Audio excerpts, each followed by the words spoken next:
Всем привет! Итак, мы плавно переходим на экотранспорт, который не требует очереди за топливом, а крутишь только ногами. И погнал себе. Так что вот такие вот дела. Прогулочка. Смотрите, ребята, много вопросов от вас по поводу, куда поехать, какие страны, что, где и когда. Смотрите, для украинцев ситуация сейчас какая? Сейчас вся Европа берет и готова взять украинцев в связи с войной на вакансии, там, например, да, оформить им статус защиты с правом работы, предоставить бесплатное жилье. Эти все услуги по изготовлению вот этих вот документов, как это все организовать и как это все сделать, мы вам можем подсказать. Если вас интересуют именно эти предложения по трудоустройству в Европе, обращайтесь. Будем с вами на связи. До скорой встречи. Вот такие у нас парк Александрия, Белой Церкви.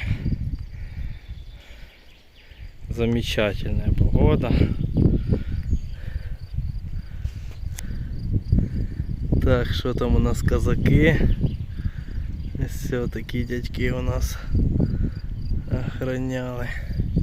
Если лента, что они, получается, с этой вышки стреляли по всяким ворогам, які плили по річці Рось. Пушки там есть, все. И, короче, интересно.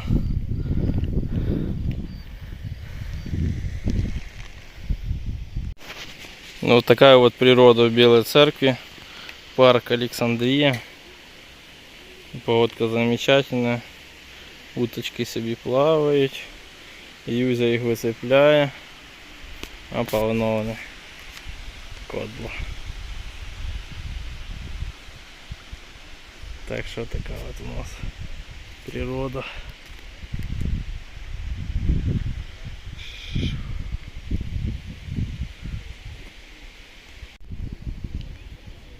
Толпа против Юзы.